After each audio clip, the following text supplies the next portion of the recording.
Welcome to the Owatonna Today Show, your community connection since 1991. I'm Linda Karnauskas, and I want to thank you for joining us on this Friday, January 6th. We have an informative show for you today. We'll be visiting with the Owatonna Fire Department, and we'll be talking with two of the Owatonna Fire Department's finest, and we'll be learning all about furnaces and CO detectors, so you'll want to stay tuned for that very important subject. And then later on, we'll be interviewing and talking with Project Community Connect and hear what they have planned for their event this year. Owatonna Today welcomes your suggestions and comments on show topics and guests. You can do so by emailing us at owatonnatoday@charter.net or by contacting our show's producer, Leanne Alt, at 390-5751. And today being Friday is the time of week when we recognize our show sponsors. The Owatonna Today Show thanks the following sponsors of this program. Our premier sponsors are City of Owatonna, Express Employment Professionals, and Owatonna Public Utilities. Our primary sponsors are Amy Swain Hearing Centers, Anytime Fitness, Fairway Foods, Little Theater of Owatonna, and Owatonna Foundation. Our interlude sponsors are Bremer Bank, Brenda Bednar Mortgage Office, Cedar Valley Services, Glenn Mager and Michael Mager of the Brick Mager Funeral Home and Medford Funeral Home, Carlson Branstead and Company CPAs, ERA Gillespie Real Estate, Fairview Animal Medical Center, Horizon Eye Care, Owatonna Area Business Development Center, Steele County Historical Society, Steele County Transitional Housing, the Third Hand Video Productions, Trium Graphics, and TPS Insurance. We hope you will support these wonderful Owatonna businesses that support the Owatonna Today Show, and please say thanks to them when you see them out and about. Without them, the Owatonna Today Show could not continue, and we're always looking for more sponsors. So if you are a business and you would like more information about becoming a sponsor of the Owatonna Today Show, please contact our producer, Leanne Alt, at 390-5751. We will take a quick break to hear a word from our sponsors, and then we'll be right back with the Owatonna Fire Department. Please stay with us. Hi, I'm Dr. Beth Giltvet. And I'm Dr. Nick Vincelli of Horizon Eye Care. We want you to see what you love and love how you see. We're proud sponsors of the Owatonna Today Show. I needed more than just another dead-end job. I wanted a career, so I expressed myself. With the kids off to college, I decided it was time for me to go back to work and express myself. Express got me in touch with some really great companies. Now, I'm on my way to a great career. Express Employment Professionals is in contact with thousands of companies in need of quality employees. Come in now and get the job you deserve. Express yourself today.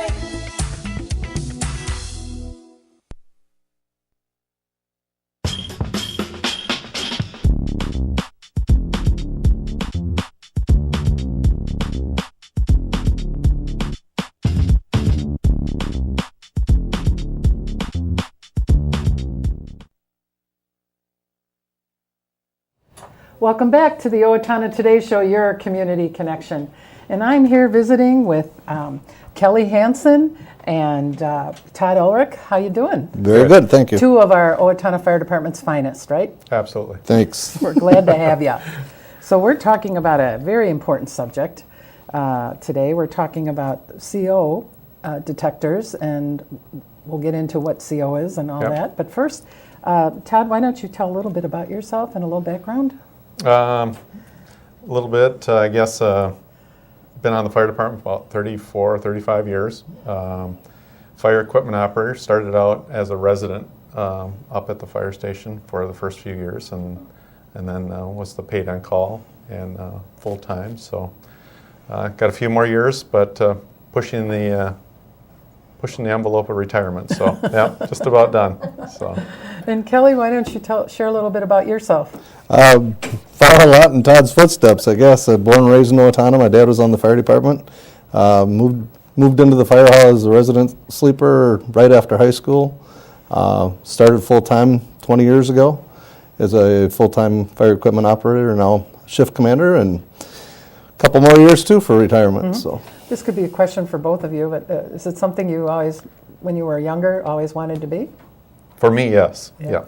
Following my dad's footsteps, yes. Okay. Well, that's great. Well, we're here to talk about a very important subject. I'll start with you, Todd. What is a CO detector, and why is it so important? Well, CO is It's an invisible gas. It's odorless, tasteless, so you can't see it, smell it, hear it, or anything like that.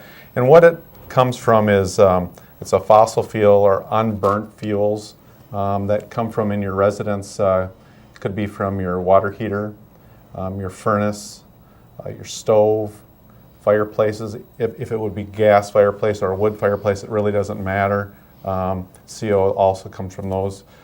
Your gas grill, your automobiles. So people that leave their automobiles run in the garages. As you know, you can overcome by exhaust or CO in your garage if you would happen to stay in there and it was running. Ovens and stoves, stuff like that. So basically, an appliance that has unburnt gases or combustion. What's the layman's word for CO? Carbon monoxide. Okay, so that we understand, you know, not all of us have had chemistry or whatever. Well, I haven't either. Okay, and now when you have a CO detector in a home, when it comes to a furnace and water heater or whatever, does that tell you something's wrong? When the alarm goes off, it's telling you that you have some type of CO, but it doesn't tell you what appliance it comes from or anything like that. It indicates that there's a level. And kind of how CO detectors work is, since CO is pretty common to air, just maybe a tad lighter than air, so it's common within the rooms. So we suggest that the CO detector is, most of them are electric with a battery backup. They can plug into an outlet, or they can be hardwired in, and usually the hardwired ones we'll see are mounted on the ceilings. But those are good places for those CO detectors to be placed. We don't like them put in an area where you don't have a lot of air movement, like in a closet of such sort. The CO will then eventually get there, but it would be better if it was in a common area. Also, we would they're to be placed where you can hear them. So the suggested place that's basically stated in state law or state statute is that within 10 feet of the sleeping quarters. So it's the idea that when you're sleeping, you can hear the alarm go off. Okay. When you're awake, if you were in the other side of the house, you would probably hear the detector going off. But when you're sleeping is the reason they want the alarms within 10 feet of the sleeping quarters. Also, we would like to see them on every floor of a resident. So if you have a basement or a second level, we would also like to see a CO detector on those levels. The detector basically operates, it's constantly sniffing the air, if I may use those words in layman terminology. It's sniffing the air, and it's based off of a long-term basis. And what it's doing is it's sniffing, and if a CO detector sniffs, let's just use example, 30 parts per million of CO, that alarm may not go off for days. Okay, these detectors, and I have one right in front of me here, this one will sniff 30 days, and most of them will sniff 30 days without activation, or will activate at the 30 parts per million. And that has to sniff that for several days before it will actually go into alarm at that lower rate. Okay. Now, if something malfunctioned into your house, and let's say the furnace or the water heater malfunctioned, and it let off a lot of CO at one time, and it was, let's say, 400 parts per million. This detector would activate somewhere between 4 and 15 minutes, saying that the level is extremely high. I've sensed a high level, so I'm going to warn you sooner. Okay? In everyday life, we operate in probably 10 parts per million of CO, and it's not harmful to your body. So what we like to do is make sure that when the detector does go off, is it a chirp? Is the battery bad? Or is it actually alarming, notifying you that there's CO in your house? This detector here that we showed you actually has a digital display, so it will tell you what the parts per million is, and that will help you determine if it's a false alarm or if it's actually a CO alarm. Okay. And if you can't determine that, who would you call if you wanted your detector checked? The Owatonna Public Utilities, if, the symptoms too are also critical of who you should call. Symptoms of being CO poisoned is, being, nauseous, sick to your stomach, headaches, and those will gradually get worse the more you're exposed to it. So if you feel ill and nauseous, you should call 911, and also then they will have us respond, and usually the ambulance will respond, and we ask the Owatonna Public Utilities to respond. Now, if you have your alarm go off and you're not feeling ill and you want to have somebody come up and check it, the Owatonna Public Utilities has an emergency number, which is 451-1616, or a non-emergency number, 451-2480, and then they can come up and help you find that. Okay. So. And Kelly, we want to touch briefly, we have a couple minutes left, on the smoke detectors. What can you say about those for us during the winter? Smoke detectors are required in every residence. There has been a new law new code that's changed, and it is now requiring a smoke detector in every bedroom, along with what has been in the past is one on every floor in a common area. We don't like to have them by bathrooms or kitchens because of the steam and the possible smoke from cooking.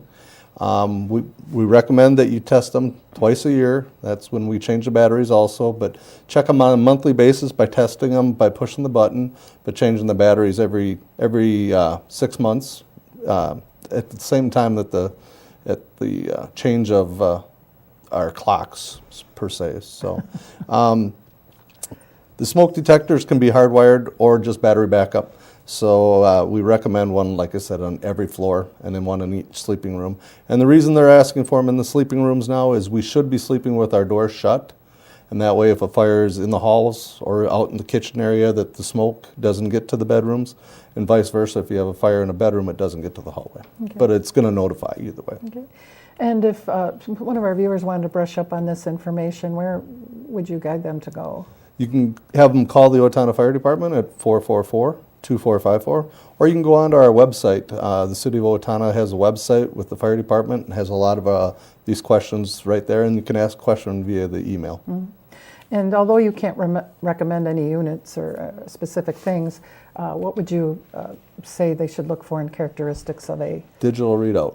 Okay, most important. Most important with a digital readout. And this does save lives, does it not? Absolutely. Okay. Correct. Well, thank you all for all you do for our community and keeping us safe. We appreciate you very much. Thank you for having us on the show. Stay warm. We will take a quick break to hear a word from our sponsors, and then we'll be right back, so please stay with us. Hi, Brad here from Owatonna Senior Place. Our goal at Senior Place is to involve, enrich, and empower adults 50 years of age or better to live as independently as possible in our communities. We do this by promoting wellness through recreational, educational, and social opportunities, as well as being a referral source for services available within our area. Activities and programming at our center emphasize creating and maintaining independence in all phases of life. Come see what Senior Place has to offer. Live full, live well, and live long. Amy Swain Hearing Centers is a proud sponsor of the Owatonna Today Show. I'm Dr. Amy Swain, and I want everyone to hear better. Hi, I'm Betsy Linger from the Owatonna Foundation. Your generosity has made Owatonna a better place to live by benefiting our community, the arts, recreation, and education. Please consider a donation today. The Owatonna Foundation is a proud sponsor of the Owatonna Today Show.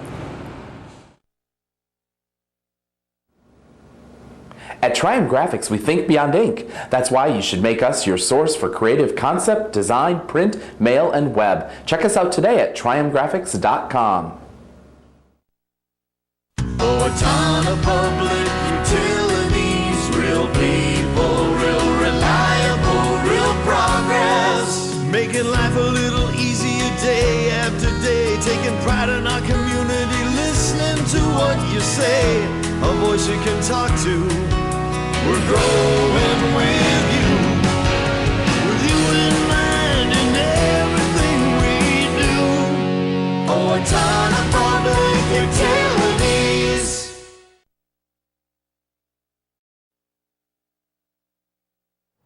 Welcome back to the Owatonna Today Show, your community connection.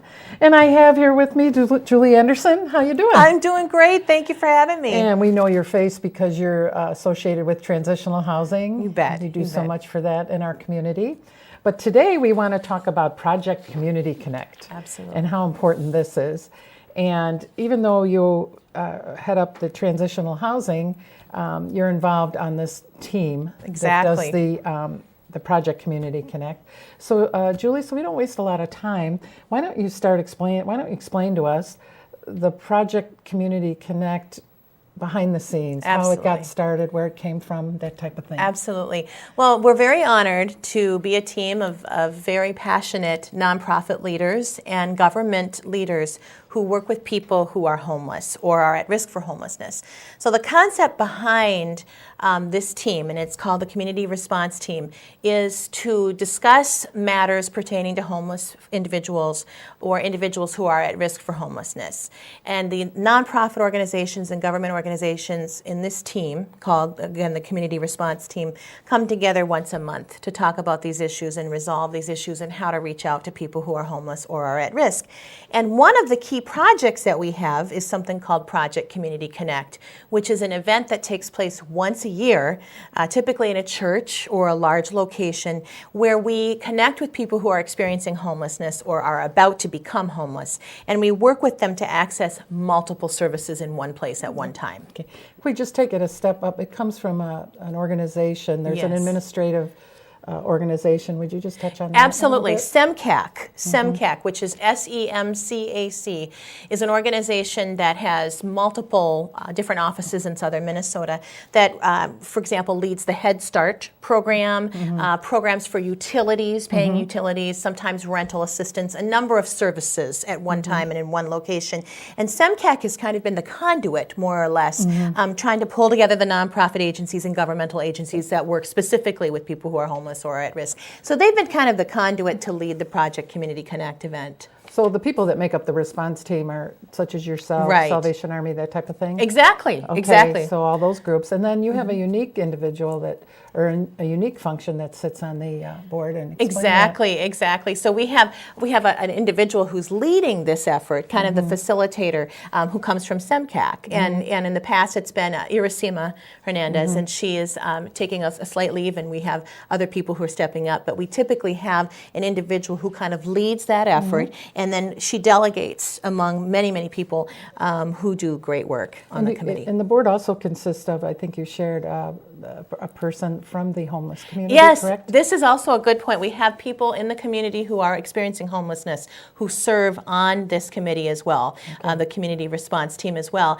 And they're there to remind us what it's like to be homeless. You know, we don't always know what's best for folks. We need people to work with us to tell us what they're experiencing, what it's like day to day. So now, you've done your work all year, and it Yes. continues all year, unfortunately. But Yes. we're here at Project Community Connect. Exactly. So tell us what that is all about this year, where it's at. Oh, we're so excited. Give us the whole rundown. The event is going to take place January 26th. So coming up on a Thursday, again, January 26th. This year there is a new location, Trinity Lutheran Church.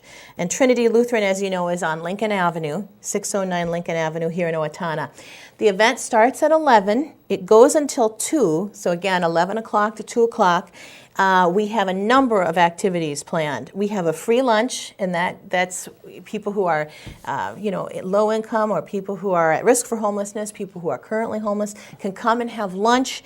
Haircuts are available. A number of providers will be there to provide haircuts, and let me tell you what a difference it makes when you can have a nice haircut and you can walk out looking like $1 million. It makes you feel like $1 million. It does. Makes you feel good. You're out looking for a job, you feel better. Yeah. Flu shots will be provided, HIV testing, dental screenings, and cell phones also. We also are going to be giving away to all of the participants kind of a goodie bag, a personal hygiene bag, lots of fun supplies like shampoo, cream, rinse, deodorant, basic things, but some fun things too that we're giving out, just all in a nice bag for people who come. We'll have some laundry detergent, quilts, those sorts of things. And then it's important to recognize too that many of our nonprofits and many of our community organizations will have tables there, kind of like a fair, where people can go from table to table and learn more about the services that are available. Everything from legal services to parenting services to clothing, housing, food, all of those different nonprofits that provide those services will be available that day. Okay. And would they have to go through one of the agencies or no?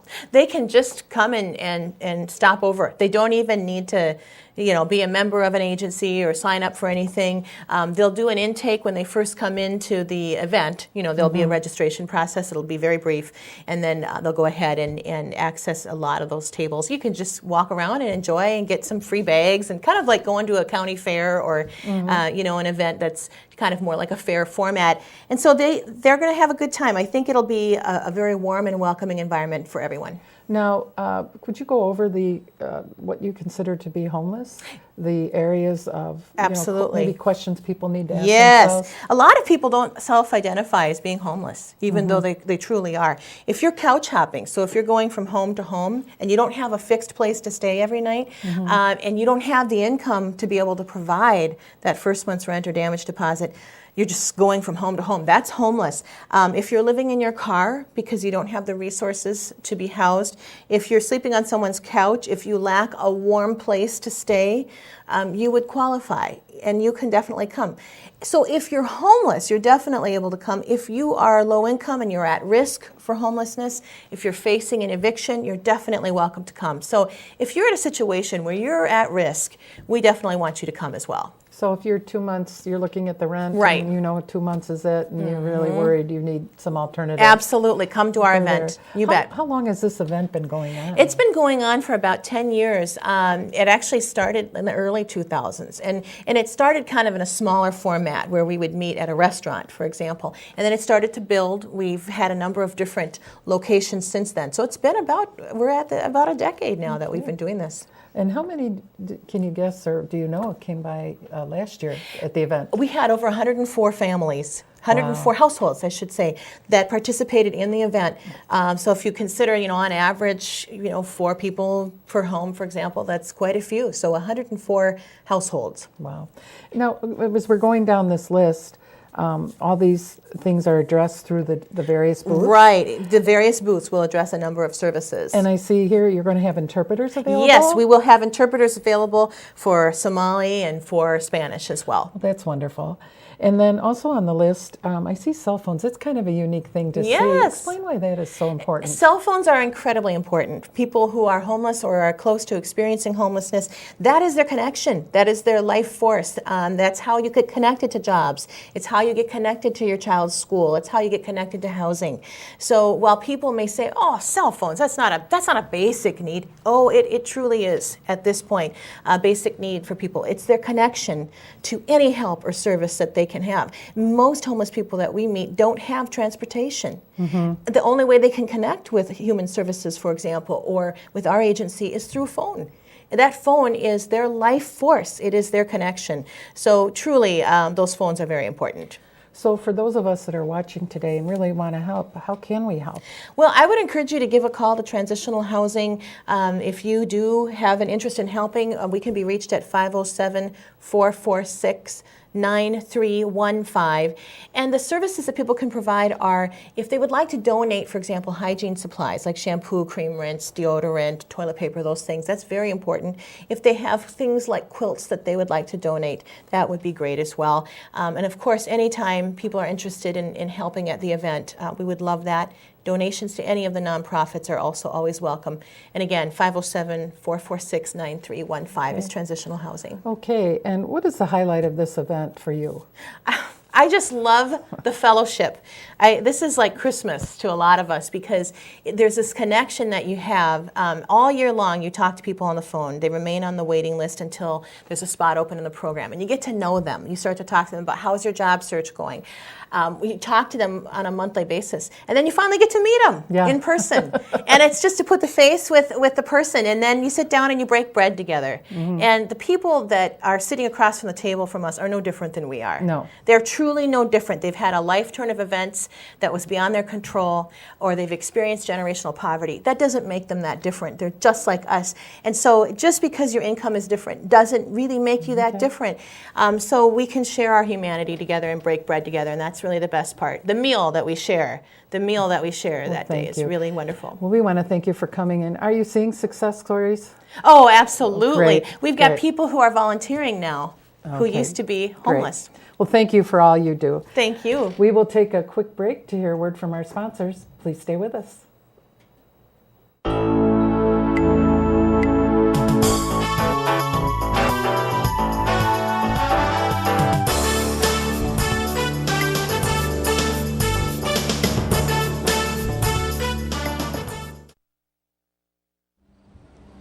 Hi, my name is Dave Efforts with TPS Insurance. We're here to handle all your insurance needs.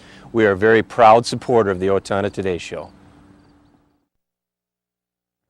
Welcome back to the Owatonna Today Show, your community connection. It's time for community announcements. Skating at Morehouse opened December 28th. The hours are Monday through Friday, 3 p.m. to 9:30 p.m., Saturdays 11 a.m. to 9:30 p.m., and Sundays 12 p.m. to 9:30 p.m. On no school days, it'll be open 11 a.m. to 9:30 p.m. Family bonfires are held Saturday evenings at 5:30 p.m. and skate and cross-country ski rentals available in the chalet. The Steele County Historical Society invites you to join us for Junior History Detectives and History Detectives on Thursday, January 5th at 9 a.m. and at 6:30 p.m. at the Steele County History Center. The program is free and open to all members of the community. In January, programming will focus on winter and on the prairie. The Owatonna Elks Lodge annual hoop shoot for boys and girls ages 8 through 13 will be held on Saturday, January 7th at the Owatonna Junior High Gym. Registration begins at 2 and competition is at 2:45. This competition is open to all boys and girls ages 8 through 13 from Owatonna, Blooming Prairie, Medford, Ellendale, and Watseka. Top winners in each age category will compete in the district hoop shoot to be held on January 15th at 1 p.m. at St. Mary's Gym in Owatonna. Allina Health will award grants to community nonprofits and local government organizations who submit ideas for bringing people together through healthy activities. The purpose of a Neighborhood Health Connection grant is to support ongoing activities that promote social connections among the small group of adults through healthy eating and physical activity. Online applications will be accepted from January 2nd through 5 p.m. on February 1st. Grantees will be notified of decisions via email on February 17th. Questions can be directed to Natalie Ginter at 507-977-2562 or by email to natalie.ginter@allina.com. Okay, well, that's all we have for you today, and we hope you'll join us on Monday when our guests will be the Human Rights Commission. We'll get an update there, and we'll also have the Smart Bus Transit to get an update there. And until Monday, have a great weekend, and we'll see you on Monday.